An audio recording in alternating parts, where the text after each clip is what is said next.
Well, it was a violent 4th of July weekend in many cities, New York City included. 51 people were shot in 36 separate incidents over the July 4th weekend. Meanwhile, Mayor Eric Adams remained silent one day after one of his top aides was reportedly robbed at gunpoint in broad daylight. And he said to the guy, "You don't want to do this. I work for the mayor," and he still robbed him. Joining me right now is New York Congressman, House Foreign Affairs Committee member, and New York Republican gubernatorial nominee, Lee Zeldin. Congressman, it's great to see you. Welcome and congratulations. Well, thank you, Marie. It's great to be with you. What do you make of all of this violence in New York? How will your plans change things should you win the governorship in November? Well, you have people who are really promoting pro-criminal policies. The implementation of cashless bail in New York, a contributing factor. We've seen it with some of the discovery law changes in this state. Our correctional officers being assaulted in prisons because of the implementation of something called the HALT Act over the course of the last few months. You have the defund the police movement. In one respect, you saw $1 billion taken away from the NYPD budget. You have the attacks on qualified immunity, so lower morale. You have law enforcement second-guessing their own judgment, their own work, and whether or not people in elected office have their backs. You have a rise in suicide, a rise in retirements inside the law enforcement ranks. Inside of the judicial system, you're putting people back out on the streets who should remain behind bars. And those who have been incarcerated because of less is more, which was signed last summer, you have people being released early who should stay in prison.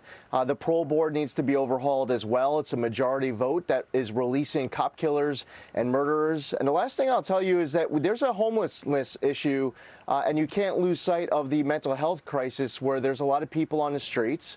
And one other piece is that you've really seen the addition of these lethal injection sites and the push towards cannabis, and then the cannabis licenses are going to the people first of line access for people who have drug convictions.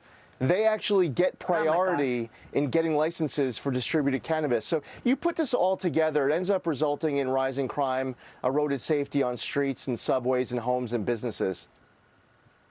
Yeah, I mean, this is all so extraordinary, and you laid it all out really well. We were talking about these ads that I saw in New York. They're on the subway. They're in various neighborhoods, and it says, don't be ashamed if you're using, be proud that you're using safely, because New York is giving out these crack pipe boxes, which is just extraordinary.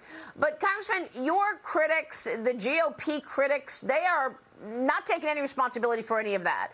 In fact, they are saying, oh, no, we never wanted to defund the police, trying to actually rewrite history.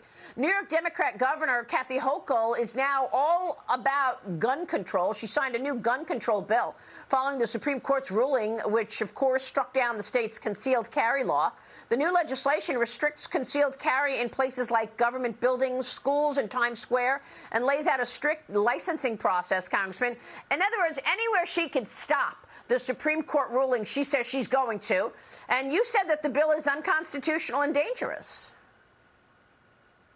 That's right. Yeah, the Supreme Court overturning New York's concealed carry law, and then as a response, the governor and one-party rule up in Albany end up passing new bills that are actually stricter, and I would say even more unconstitutional than what the Supreme Court had just overturned. Governor Hochul has turned her sights as if the Supreme Court is her opposition this November 8th, as opposed to the person that you're talking to this morning. And I think that she's losing touch with New Yorkers who want to see the Constitution respected and not looked at as some kind of a threat to a political agenda. By the way, Governor Hochul was an A-rated, NRA-endorsed member of Congress. And all of a sudden, because now she's a statewide elected official running in what just completed a Democratic primary, she was, in many respects, trying to do her best Jane Fonda impression. So I feel like we have to be focusing on crimes committed with illegal guns. And it doesn't matter what your party affiliation or your ideology is, that's important. But you also have to be willing to tackle all the other crime that doesn't involve guns. And Kathy Hochul is obsessing as if the only crime that's getting committed right now are being committed with guns. Lastly, yeah, she was asked what kind of data supports this new attack on law-abiding concealed carry permit holders, and she said she doesn't need data.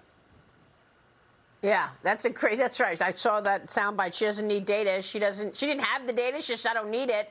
But you're right. Assault, robbery, all up. Congressman, you've got now 4 months until the November election. You won the Republican nomination for governor of New York. You will face off against incumbent Democrat Governor Kathy Hochul in November. What do you need to do in this next 4 months? And tell us about the priorities of your platform. The top two issues, crime and the economy. I mean, we also have district attorneys refusing to enforce the law. And I've told New Yorkers of all stripes, all voters, the first thing I will do after I get sworn into office is that I will fire the Manhattan District Attorney, Alvin Bragg. The governor of the state of New York has the constitutional authority to get that done. People are also leaving the state because they're struggling to afford to survive here.